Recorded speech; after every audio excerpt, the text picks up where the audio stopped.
Hello everyone, welcome. आज हम करेंगे डायरेक्टिंग चैप्टर का पार्ट 2। कल हमने देखा था डायरेक्टिंग की मीनिंग, इंपॉर्टेंस और फीचर्स।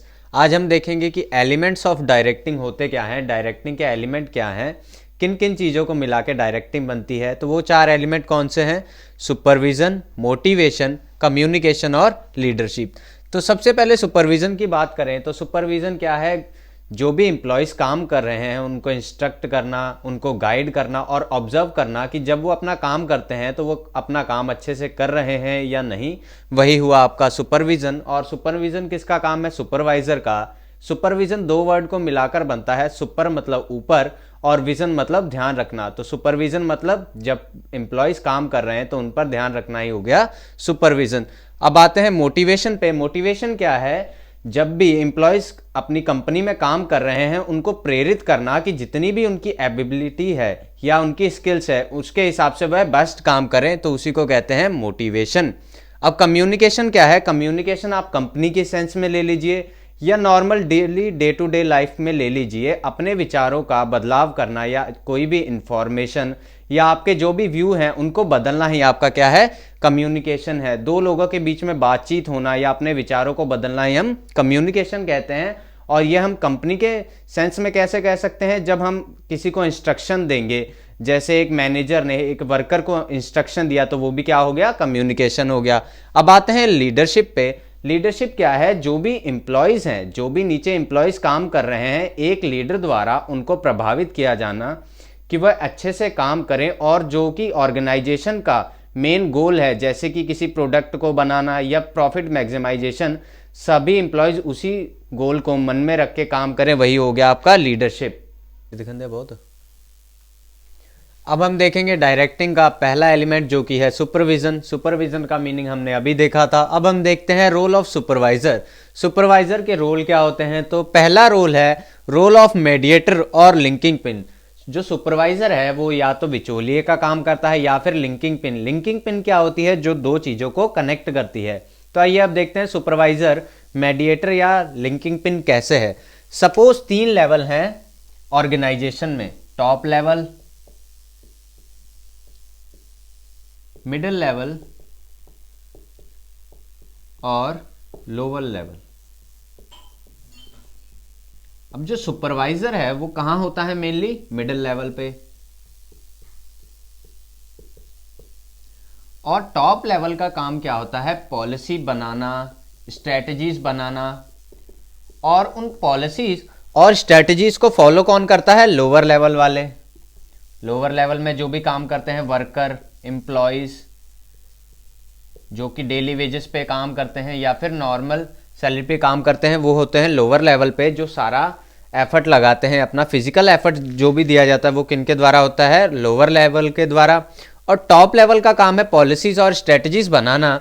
तो अब जब टॉप लेवल पॉलिसीज और स्ट्रेटजीज बनाएगा तो लोअर लेवल को इन पॉलिसीज और स्ट्रेटजीज के बारे में समझाएगा कौन? सुपरवाइजर, जो कि कहाँ है? मिडिल लेवल पे।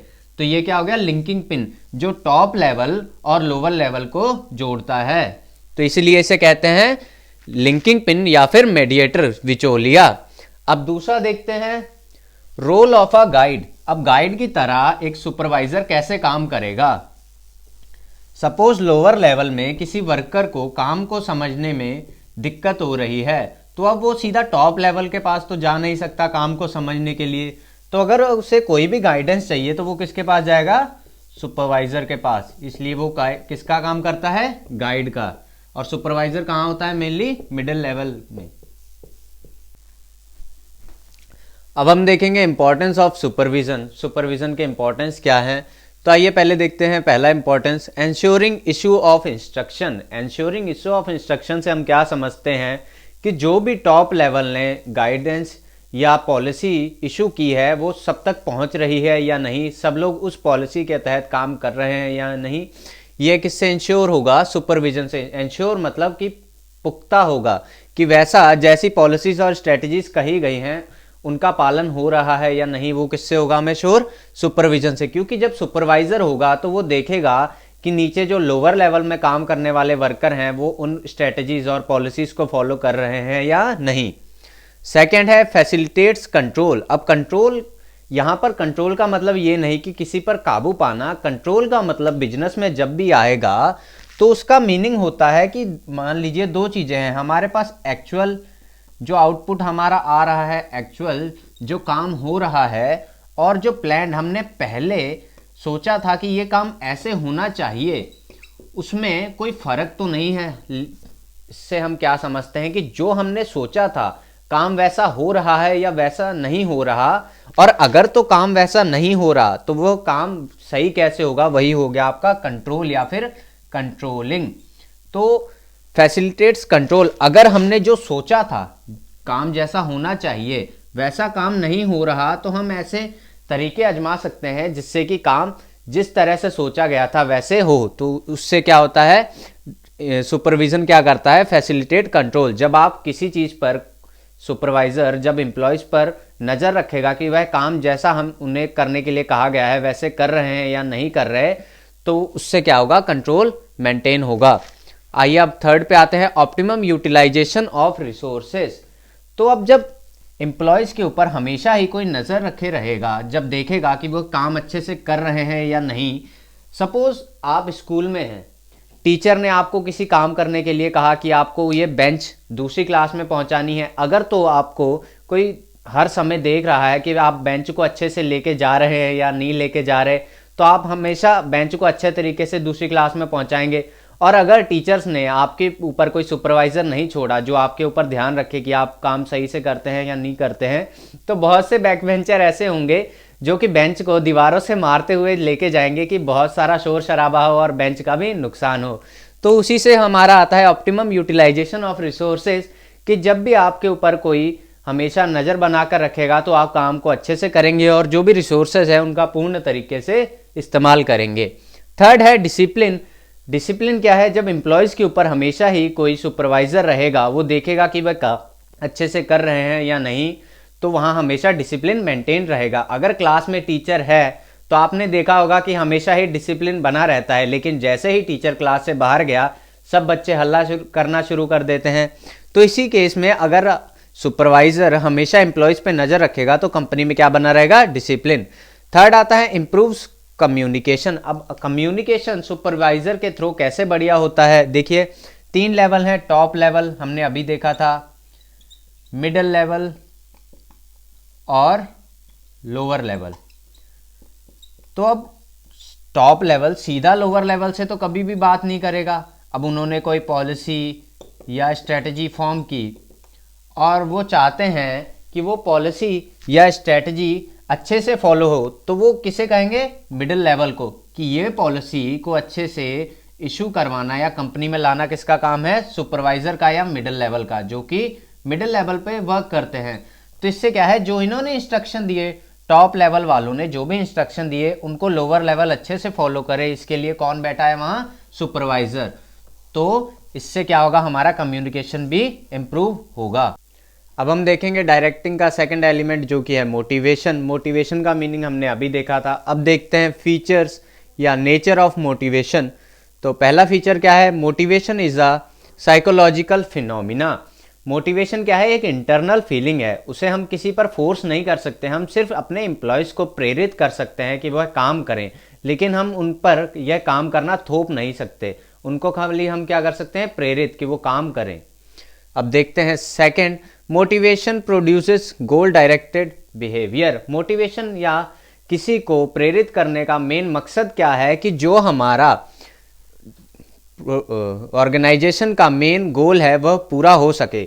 जो भी एम्प्लॉयज़ काम कर रहे हैं उनका जो भी बर्ताव है वह इस हिसाब से काम करें कि जो भी हमारे ऑर्गेनाइजेशन के गोल है वो पूरे हो सकें। अब थर्ड फीचर है motivation can be positive as well as negative.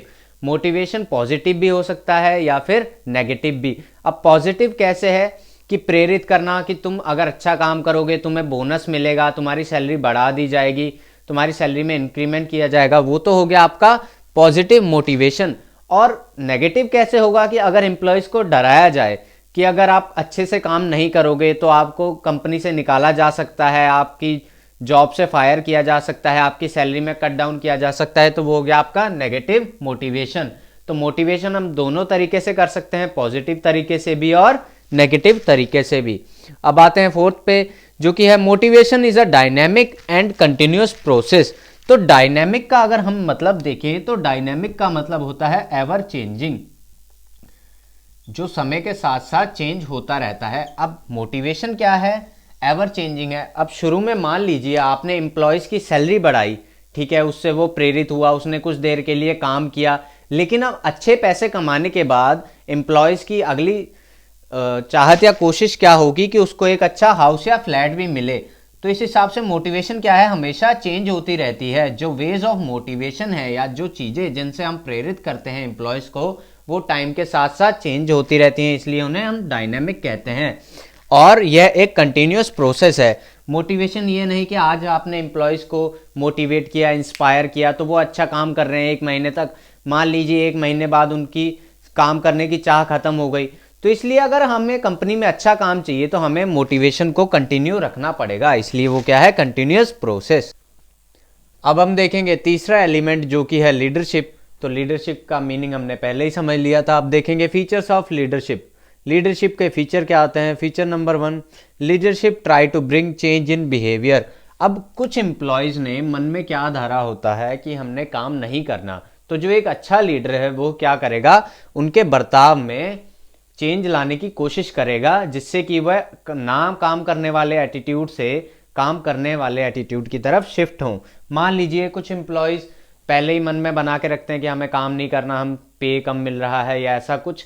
तो एक लीडर का काम क्या है कि उनके बर्ताव को इन्फ्लुएंस करना, जिससे कि वो कॉमन गोल जो कि ऑर्गेनाइजेशन के हैं उसकी तरफ काम करें और कॉमन गोल्स को अचीव करें।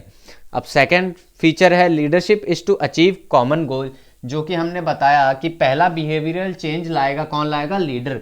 अब दूसरा क्या है, लीडर का काम है कि जो कॉमन गोल है ऑर्गेनाइजेशन का, कॉमन गोल मेनली क्या हो सकता है, किसी प्रोडक्ट को बनाना, मैन्युफैक्चर करना या फिर प्रॉफिट मैक्सिमाइजेशन। तो लीडर का काम क्या है कि अपने एम्प्लॉयज़ को इन्फ्लुएंस करे, जिससे कि वो कॉमन गोल की तरफ काम करें और कॉमन गोल अचीव हो सके। अब थर्ड क्या है, leadership is a continuous process. जैसे कि हमने मोटिवेशन की बारी में देखा था कि मोटिवेशन एक बार कर दी तो ये नहीं कि दोबारा हमें मोटिवेट एम्प्लॉयज़ को करना ही ना पड़े, उसी तरह से हमें लीडरशिप में भी लीडरशिप का काम भी कंटिन्यू ही रहेगा। ये नहीं कि एक बार लीडर ने अपना इन्फ्लुएंस अपने एम्प्लॉयज़ पर छोड़ दिया या फॉलोवर्स पर छोड़ दिया तो उसके बाद उसका कोई रोल ही नहीं रहता। जब तक कंपनी रहेगी लीडरशिप का रोल रहेगा, इसलिए लीडरशिप क्या है, कंटिन्यूअस प्रोसेस। अब हम करेंगे डायरेक्टिंग का फोर्थ एलिमेंट जो कि है कम्युनिकेशन। कम्युनिकेशन की मीनिंग हमने समझी थी अभी वीडियो की स्टार्टिंग में।